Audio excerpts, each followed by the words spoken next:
Hey guys, today we're going to be removing the front headlight of the Honda Civic. Basically, we're looking at this guy right here. There's a hole. Um, there's a hole here in this front headlight, and as a temporary solution, I've just been putting duct tape over it. But I think it's about time that we get a proper replacement for this. So a couple months ago, I went to the junkyard and I found a headlight for an 88, 89 Honda Civic. So we're going to be putting this guy and replacing this broken one with the new one. Quick rundown of the steps from what I've researched on my own is I got to take out the turn signals, the front, or not turn signals, the front bumper lights here on this side, and then here on this side, and then behind there is the bumper core support. Two more bolts behind there. Or let me backtrack. You take out the lights first. Then the next step is to take out the bumper. Take out the bumper. There are two Phillips screws on each side of the bumper. And then inside, behind these bumper lights, there are two bolts for the core support, the bumper core support. And then underneath, there are two bolts underneath. One here and one right here that I need to take off. And then the bumper should theoretically start sagging, and then you can pull it out. Once you pull it out, then I have to take out this filler piece right here that stretches alongside the hood, give myself enough wiggle room to take out the headlight. Oh, and also I gotta remove the corner light too, so I can have enough room to start taking out this headlight.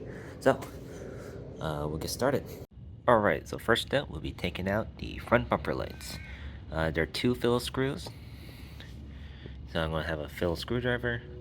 I'm going to unscrew the screw. Supposedly, I don't unscrew this guy, this inner one. And this inner one only holds the cover to the light housing. This screw is apparently one that screws into the bumper. So we're about to see if that is true or not. Okay, so I was right. To take out the bumper switch, it's only this outer screw that holds on to the bumper right here. As you can see, the other screw is still in, and that's because it's just holding it to the light housing. It's just holding the outer cover to the light housing. So this is out.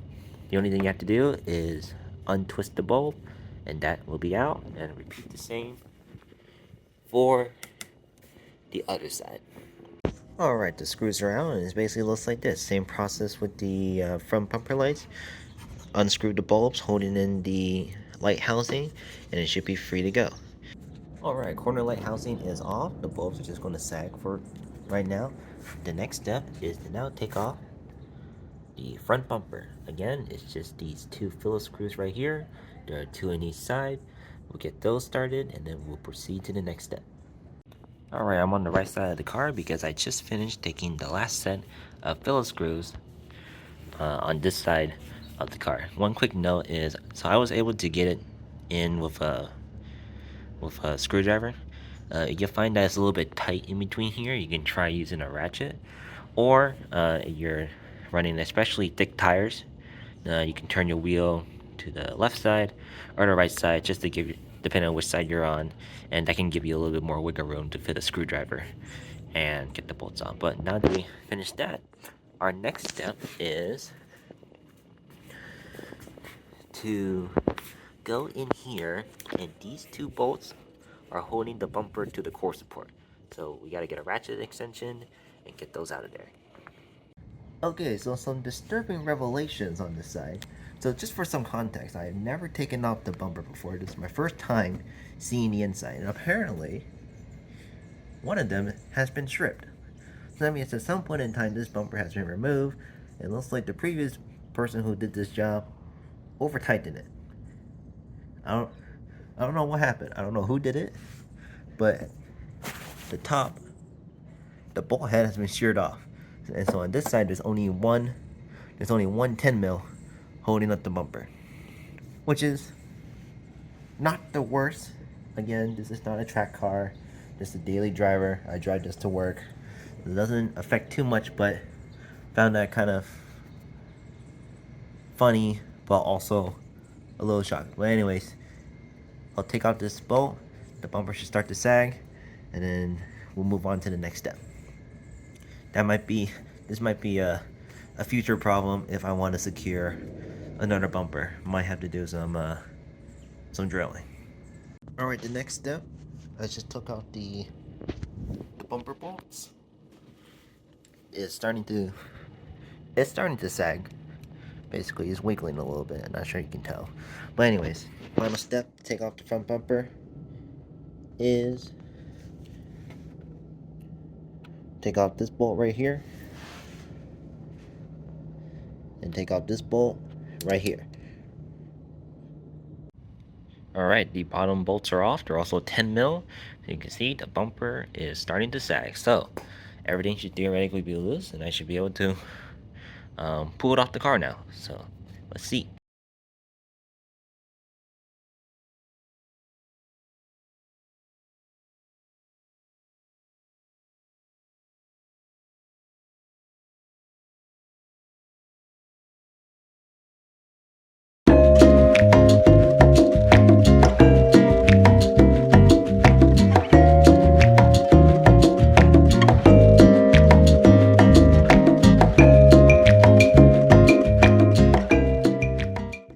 Okay, so that took a really long time to take off the bumper. I was really struggling. At the same time, I was also being really careful too. So there's that taking the granted. But anyways, front bumper is off. I think the problem I was having because as I was pulling out, the sides here were pinching in, so it made it kind of hard. So I eventually learned to go to one side, kind of pull it out a little bit, and then start dropping, and then the other side will loosen out. But anyways, here's the front bumper. Front bumper officially off. Now we'll pop the hood and we can get a better look at this assembly. Alright, so the next step is to unscrew the bolts to this middle filler piece that I have that stretches alongside the entire front of the car. Now you're removing both of them. You'll have to do let me show you the total bolts first. There's these two bolts holding in the side. There's a bottom bolt right here. There's a middle one right here. Another bolt on the bottom of the lip. And the same thing on the other side. You can't see the top because I got the corner light in this one, but it'll be the same as the other side too. Right here. If you're removing both headlights, you will remove all these bolts. But because I'm only doing one, what I'm hoping to do is I'll just unscrew these two right here, the one on the bottom, and then this middle one right here, so I have enough play, so this can kind of wiggle around, have enough play, so I can unscrew this guy. And for this headlight, I believe it's these two bolts right here, and then one right here, and then an inner one. It's kind of hard to see, but there's a staring directly at it. There's that bolt right there. This guy. And that should take the headlight out of the house. Alright, so I'm just realizing something. I did what I said before. I took out the 4 bolts that were holding in the headlight. Then I realized it's because this headlight housing, this black housing right here, that's the thing that's being screwed in, that these bolts were holding in, and I had to take the whole thing out. I'm kind of having trouble doing that right now, And so what I realized is, wait a minute, I don't even have the housing for the junkyard. I must have just not thought it was important. Maybe it would have been important. But anyway, that's besides the point. I don't have it right now, so I was thinking, what if I just unscrewed this bolt this long screw right here, and then swap it out without taking out the housing. So that's what I'm trying right now, and let's see if that works. Alright, front headlight officially off. So the original plan of just trying to take out the housing without, or take out the headlight without the housing, yeah, that was going to be too much work. There's just too many small screws that I didn't want lying around everywhere and having to line them up all over again, so that was too much of a hassle. So I just took the whole thing out. Took out the whole housing. Plus, I would have had to anyways because I need to transfer this housing onto here. Onto the new one. Now, here's the dilemma I am running into. This housing, the one that came off the car, is basically perfect. Everything's perfect except for the hole on the casing, per se. I'll call it the casing for now. And putting them side by side, there are obviously some noticeable blemishes. First of all, this clip here is cracked and broken. It doesn't affect it too much. It still feels pretty sturdy. Whereas here, you know, it's not ripped, it's not torn. So that's fine, right? My concern is when I start flipping it over, the bottom right here. So you can see this is intact, this is intact, and this has the clip system right here that is very intact. The bottom of the junkyard one, not so nice. As you can see, this one is torn. So the holes, this one is torn. Middle portion, also torn. And where this gray clip thing is right here, it's just entirely missing on this end. But the glass is good, and the glass for both of them, they're held in by these metal clips right here. So what I kind of want to do is I want to take the housing, or the casing, sorry, the casing from the new one and put it onto the old one by removing these clips. And I tried to remove the clips off of the old one for now because this one is all banged up, right? You know, I don't care if it gets even more scratched because, you know, it already has a hole in it and everything. But, like, they're pretty tight.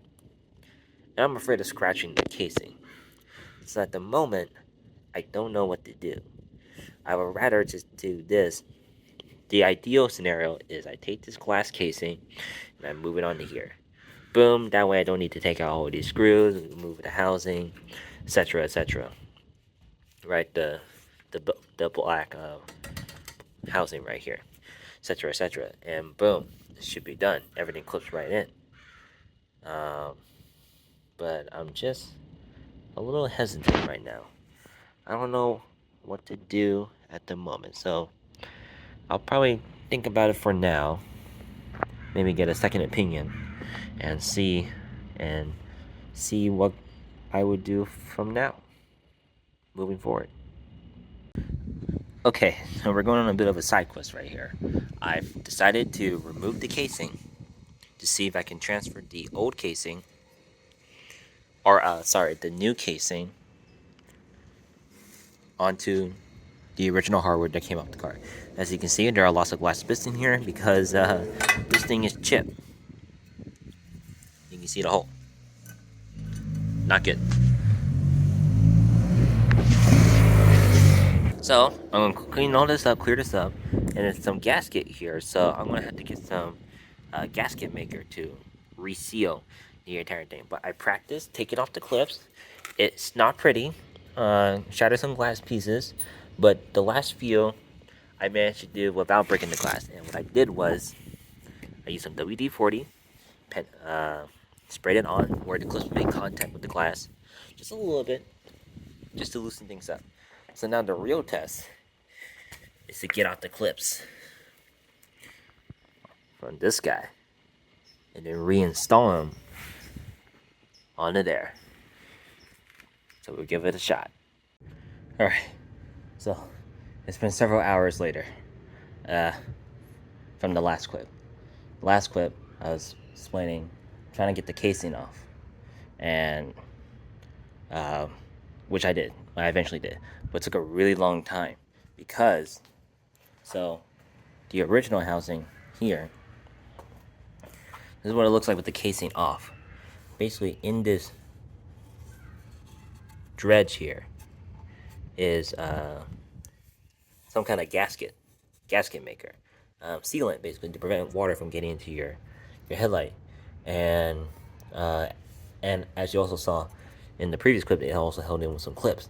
So first I took out the clips on this guy, and I was taking my time and being really careful because when I would eventually take out the clips to the new one, I didn't want to accidentally break it, so I practiced on this guy. Same thing with this one too. Basically, took off the clips, then I pried it off, and I got it off. This is the old one. This is the old one. It has that gnarly hole you see right there. Yeah, that's not good. We don't want that. And these are all the clips and some broken pieces of glass. Like I said, I was practicing. So for this new one, I really took my time trying to take it out. In fact, so you recall, I didn't need this housing anyways. It was getting broken, and I was getting so frustrated that the end started to break here. So how did I eventually get it out? First of all, try to pry it. Didn't really work. Then spray a little WD-40, and that kind of worked. I like kind of liquefied the sealant a little bit. But what ultimately worked is you just let this thing bake in the sun for a little bit. Everything will loosen up, and it'll make the job a lot easier.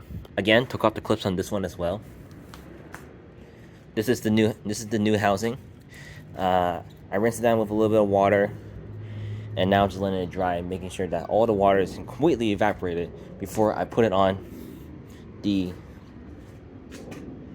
back onto the OEM housing.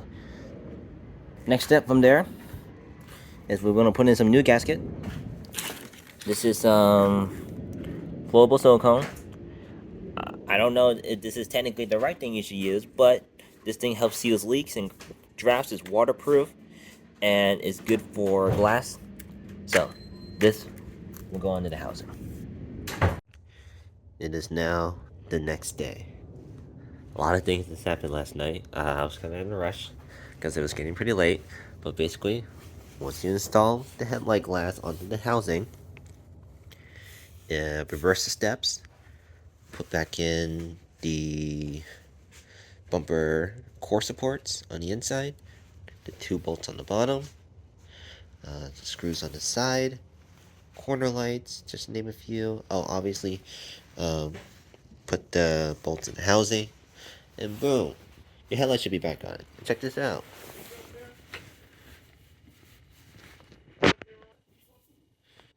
New headlights on. Oh, and also put the casing, the silicone thing, around the housing so make sure it's watertight. But look, casing is on, nice and tight. It's a little gray, I noticed. I think it's because I got my fingerprints on it. It looks the same on the other one. Maybe some headlight polish and this thing could be good as new. That's how you put a headlight on your Honda Civic. Okay, bye.